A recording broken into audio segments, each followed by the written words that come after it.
Hmm.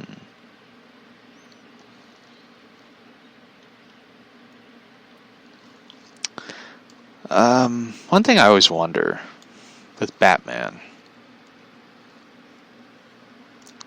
one thing that always made me laugh was people always asking this question is like, how does Batman go to the bathroom?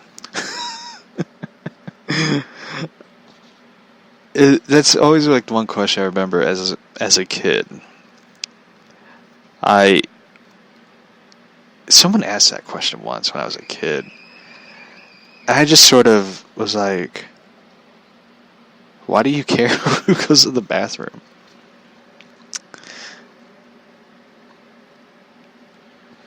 Yeah, one thing I bought.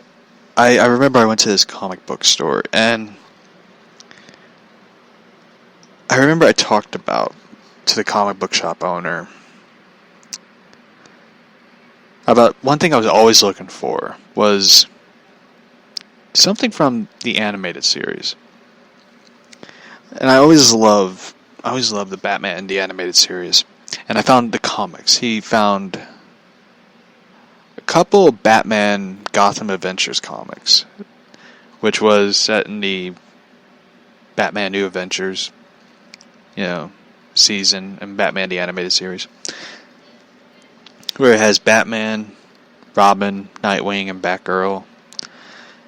And I always enjoyed the animated series, but when it comes to like the new Batman Adventures, I was not too keen on it. Like, I don't know why. I just sort of was like, I don't know what it was. It was just something about that new animated style of it. I just was never a big fan of. Like, I love the look of Selena Kyle in it, but they finally done something right. They made her hair black and instead of blonde. I was never really a big fan of the blonde Catwoman. I don't know why. But I just never... I don't know why. I think it was because they made it that style to be sort of like a spiritual sequel to the Burton Batman films, because if you remember correctly, Michelle Pfeiffer is blonde. And I love that photo she posted on Instagram. Whereas her... it's a scene where Bruce and Selena are dancing. And she writes, "Happy Batman Day, kittens." I thought that was really cool. One thing I always wanted to see is a continuation of the Batman animated series. I know they did it with Batman Harley Quinn, which I don't really like that film. I don't know why. I just always hated it. I don't know why. I watched it once. And it's one of those films you watch it once, you're like, seen it, don't want to watch it again. I'm still waiting for the sequel to Batman, not that one, but the Justice League Gods and Monsters. Like, it's a good one. It's about Superman, Batman, Wonder Woman. They're villains, but they become heroes. Yeah. That one is like interesting because the Batman story alone is interesting because this version of Batman, he's a vampire. And he ends up saving a family. Like, he ends up killing Harley Quinn in that one, where he just, like, I think kills her. Like, I think he, like, rips her head off or something. I forget what the fuck he did. But he killed her. I was just like, shit. This Batman doesn't play around. But it was interesting concept. One thing I love to see is like a Batman vampire film.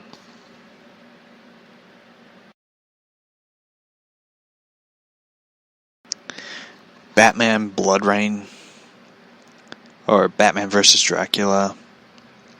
I know they did that film. I know someone's gonna be like, they did that film. It's just like, but Blood Rain was like really crazy. It's like a really gory comic. I know now people will be like, it ain't. But when you see like Batman smiling, yeah, you see him with like razor sharp teeth and blood dripping from them. That is fucking awesome. That is like raw. Right there. They should do that in the film. They should. I always like thought they would be interesting. I know a lot of people are talking about the new Batwoman show and stuff, but oh yeah, I think Catwoman is in one issue, not one issue, but one storyline, and Joker is sort of like the vampire hunter, and he ends up killing Catwoman, and Batman gets angry, and he ends up like ripping Joker's neck out with his teeth and just killing Joker. I thought that was so awesome. He kills Joker. Like, one thing I always found interesting was how people want to see more Joker in the comic. And I'm just like, no. No, I'm kind of tired of Joker. But, you know, you watch when this film comes out and it becomes a hit and all that, $5, DC is going to be like, we're doing a Joker series. We're going to do all Joker comic. This is what you're going to see. It wouldn't surprise me, though. Wouldn't surprise me at all. Because, I'm sorry, Joker is just boring. I mean, the new film looks interesting, but the Joker himself is just, in my opinion, just really boring. Like, I don't know what it is. I just never really got into it. The whole Joker thing.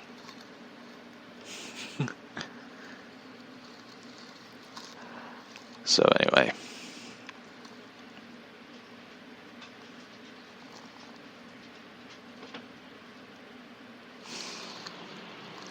What up, Lilo? Lilo's in here, so.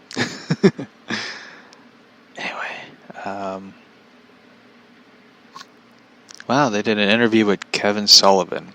For those who don't know who Kevin Sullivan is, he was a wrestler and a booker. A booker is someone who puts together feud storylines and all that.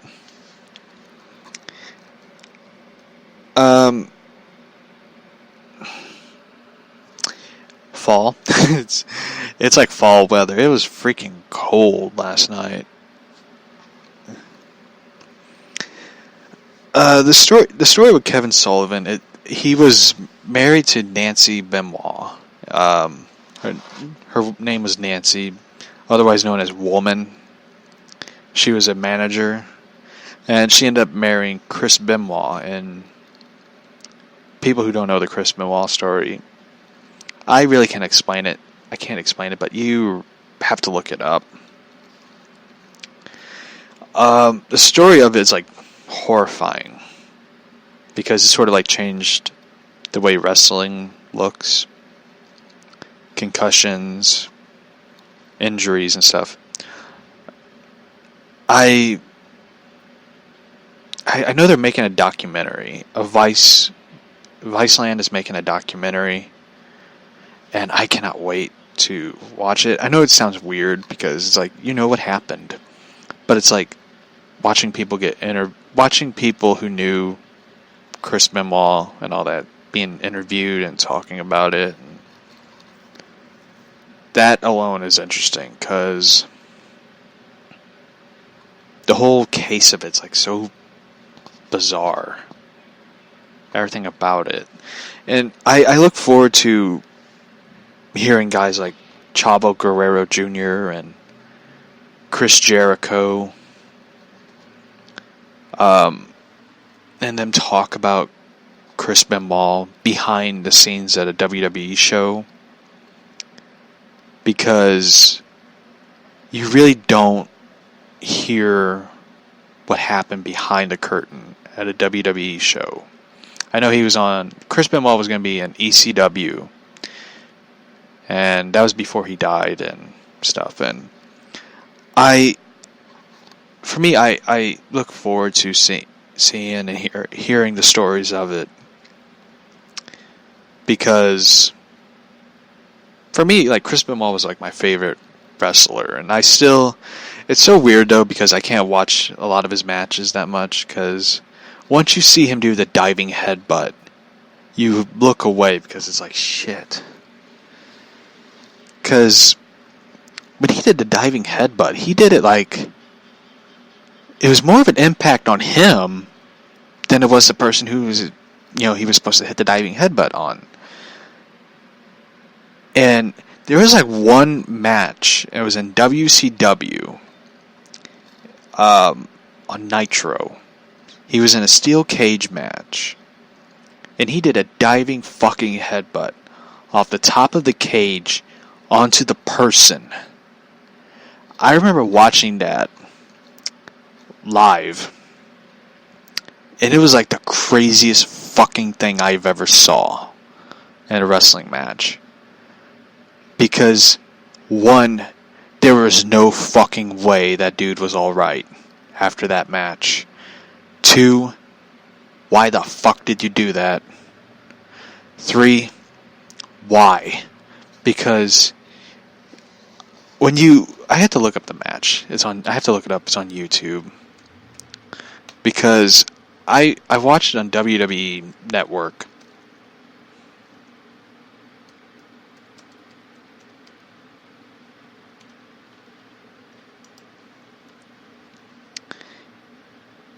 Let's see, which one was it? Like, he did a lot of cage matches. He did one with Angle. I think it was Malenko. Him and Malenko were in a match. It was just like,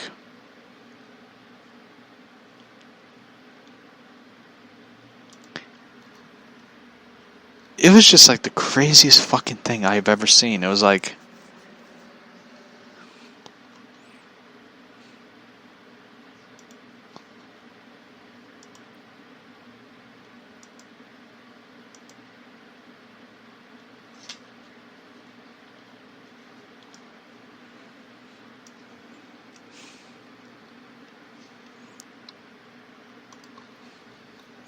hold on, I'm looking for it.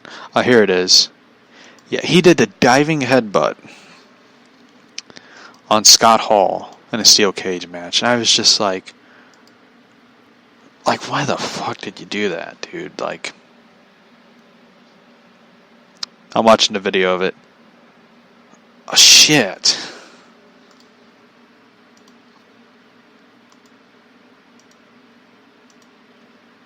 He doesn't even hit Scott Hall. I mean, he does, but he hits his arm or shoulder.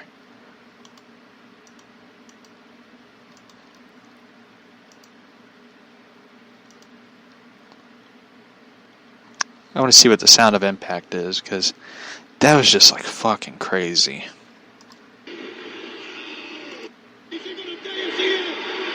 Oh, shit. I don't know if you heard that, but you hear like a loud boom.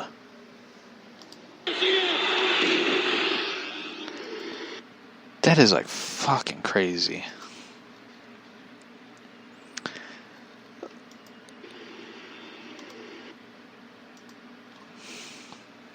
Like, that looks painful.